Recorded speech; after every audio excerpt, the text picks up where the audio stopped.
Bienvenue dans l'émission 15 minutes Europe présentée par la classe Erasmus. Aujourd'hui, nous allons vous parler de l'UE avec notre député européen présenté par Elliot et Mathieu. Bonjour, pouvez-vous vous présenter pour nos téléspectateurs? Bonjour, je suis Monsieur Belgand-Rosé, député européen et je siège à Bruxelles. Très bien, merci beaucoup de votre réponse. Ensuite, en quoi votre travail et celui des autres députés au sein du Parlement européen participe-t-il au respect des droits de l'homme? Mon travail et celui des autres députés européens est de faire respecter les droits de l'homme et les libertés fondamentales à travers la discussion, l'amendement et le vote des textes. Ils peuvent dénoncer des manquements aux droits de l'homme, lutte contre des diverses inégalités. Donc oui, notre travail participe au respect des droits de l'homme. Pouvez-vous nous présenter les différentes institutions européennes et leurs utilités dans toujours cet esprit de conservation des droits de l'homme? Il existe 5 institutions majeures européennes. Le Parlement européen, il représente les citoyens européens à travers des députés. Ensuite, il y a le Conseil de l'Union européenne, qui représente les gouvernements des États membres. La Commission européenne, qui représente les intérêts de l'Union européenne dans son ensemble. De plus, il y a la Cour de justice de l'Union européenne, qui veille au respect de la législation européenne. Et enfin, il y a la Cour des comptes, qui contrôle les financements européens. Il existe d'autres institutions qui dérivent de ces 5. La Cour de justice veille au respect des droits de l'homme et les députés européens peuvent dénoncer des manquements à ces droits fondamentaux. Avez-vous eu l'occasion de travailler avec une maison de l'Europe? Et si oui, en quoi ces maisons consistent-elles? En quoi sont-elles importantes? Je tenais juste à dire, pour nos téléspectateurs, qu'ici, sur les départements Lot-et-Garonne, nous avions, situé à Agen, une maison de l'Europe, la maison de l'Europe 47. Oui, j'ai eu l'occasion de travailler avec eux à 2 reprises.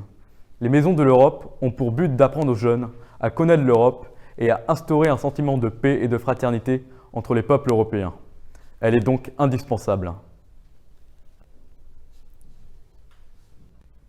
Merci beaucoup, Monsieur Belgand-Rosé, pour vos réponses. Nous enchaînerons avec un reportage sur l'UE et la vie quotidienne, ainsi qu'une capsule sur la Convention européenne des droits de l'homme. Nous souhaiterions rajouter que les aides de l'UE sont indispensables à la survie et au développement des structures agricoles. Voilà. La politique agricole commune se décide à Bruxelles entre les gouvernements des 27 pays de l'UE. Mais comment parvient-elle jusqu'aux territoires locaux? Julien Chaudru, un éleveur de brebis, est un exemple d'application de la PAC. Son point de vue est confirmé par Alexandre Freschi, député du Lot-et-Garonne et rapporteur d'un projet de réexamen de la PAC. Julien Chaudru nous a expliqué que sans les aides européennes, il n'aurait pas pu s'installer et survivre à la crise du Covid. Monsieur Freschi nous a présenté la PAC comme étant difficile à négocier, mais intéressante car elle permet de définir des points de convergence entre les 27 États membres. Cela a été particulièrement intéressant car, comme il nous l'a rappelé, le Lot-et-Garonne est considéré comme le jardin de la France. La Convention européenne des droits de l'homme est un traité international signé par les États membres du Conseil de l'Europe le 4 novembre 1950 et est entré en vigueur le 3 septembre 1953. Elle est aussi appelée Convention de sauvegarde. Elle a pour but la protection des droits de l'homme et des libertés fondamentales.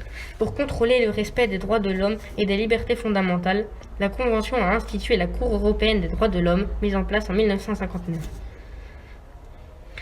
Et aussi le Comité des ministres du Conseil de l'Europe, qui est une organisation internationale créée en 1949, composée de 47 États membres, siégeant à Strasbourg.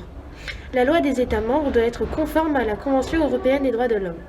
Si la Cour européenne des droits de l'homme constate que la loi d'un État est contraire à la Convention européenne des droits de l'homme, elle condamne l'État à payer une satisfaction équitable, c'est-à-dire une somme d'argent. Nous poursuivrons avec la présentation de la journée du 27 janvier. À l'occasion de la journée du 27 janvier 2021, journée internationale dédiée à la mémoire des victimes de l'Holocauste, les 3e ont écrit et prononcé un discours sur la lutte contre l'antisémitisme et la xénophobie. Ce jour-là, le député du Lot-et-Garonne, Alexandre Freschi, est venu écouter le travail produit par les élèves dans sa mission de membre de la Commission des affaires culturelles et de l'éducation.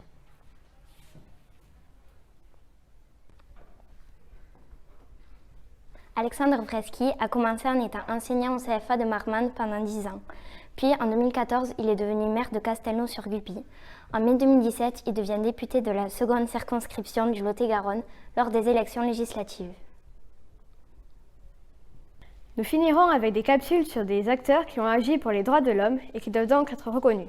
Suivi d'une chronique de Si c'est un homme et Nuit et brouillard. Bonjour! Aujourd'hui, nous allons vous parler du célèbre René Cassin, un facteur très important pour l'Europe. René Cassin est un juriste, diplomate et homme politique français. Il est né le 5 octobre 1887 à Bayonne et mort le 20 février 1976 à Paris à l'âge de 88 ans. Il a fait de nombreuses choses utiles à l'Europe, par exemple, il a combattu en faveur des droits de l'homme, il a créé la Fondation René Cassin afin d'assurer la continuité de l'Institut international des droits de l'homme et du citoyen. Il a également participé à la rédaction de la Déclaration universelle des droits de l'homme et il a même reçu le prix Nobel de la paix en 1968. Voilà, j'espère que vous en avez appris plus sur René Cassin. Au revoir! Stéphane Hessel est né le 20 octobre 1917 à Berlin et il est mort le 27 février 2013 à Paris. Il fut diplomate et résistant. En 1944, il fut arrêté, torturé et envoyé au camp de Buchenwald, dont il parvint à s'évader. Le 10 décembre 2008, c'est le 60e anniversaire de la Déclaration universelle des droits de l'homme. Étant d'une famille engagée en politique, sa voie était déjà toute tracée et lui-même s'est engagé. Son slogan « Indignez-vous » invite à ne pas rester indifférent face aux discriminations. Il participe comme témoin privilégié à l'élaboration de la Déclaration universelle des droits de l'homme, adaptée le 10 décembre 1948 à Paris sous l'affiche de René Cassin. Danja Mijatović est né le 8 septembre 1964 en Bosnie-Herzégovine. À sa majorité, elle a décidé d'aller étudier en Angleterre, à l'université The London School Economics. Elle y a étudié l'économie et la science politique. Après ses études, elle a décidé de devenir experte en plusieurs choses. La première en droit de l'homme et la seconde en droit des médias et en régulation des médias. En 1998, elle a créé l'Agence de régulation de la communication de Bosnie-Herzégovine. En 2007, elle est élue présidente de la plateforme européenne des organismes de régulation. C'était la première femme issue d'un État non européen. En 2010, elle devient représentante de l'Organisation pour la sécurité et la coopération en Europe, l'OSCE. Le 24 janvier 2018, elle devient commissaire aux droits de l'homme du Conseil de l'Europe.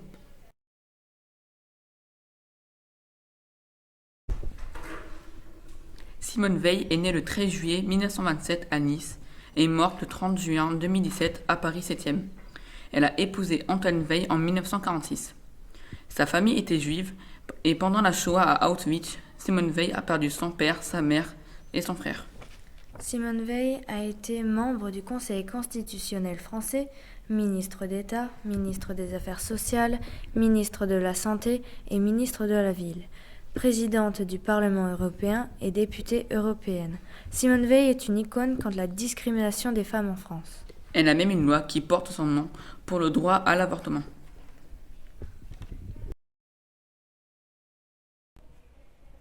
Marie de Reims est née le 17 avril 1969 en Saône-et-Loire. C'est une juriste et spécialiste française des droits de l'homme.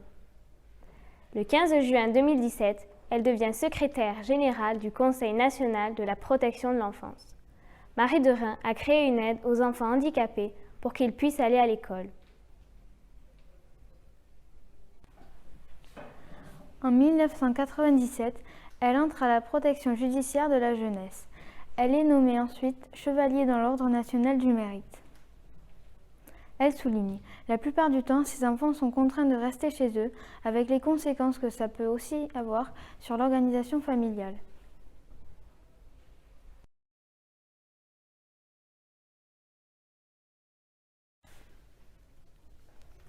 Ces deux œuvres ont comme point commun le fait d'évoquer le tristement célèbre camp d'Auschwitz. Elles sont majeures pour nous aider à comprendre ce qu'étaient les camps de concentration et d'extermination durant la Seconde Guerre mondiale. Elles nous montrent les camps de l'intérieur, nous permettant de nous rappeler ces horreurs pour éviter qu'elles ne se reproduisent. Elles participent donc au devoir de mémoire. Enfin, elles permettent de lutter contre le négationnisme et contre ceux qui remettent en cause la politique concentrationnaire nazie. Voilà, c'est fini pour aujourd'hui et merci de nous avoir écoutés. À bientôt pour une nouvelle émission.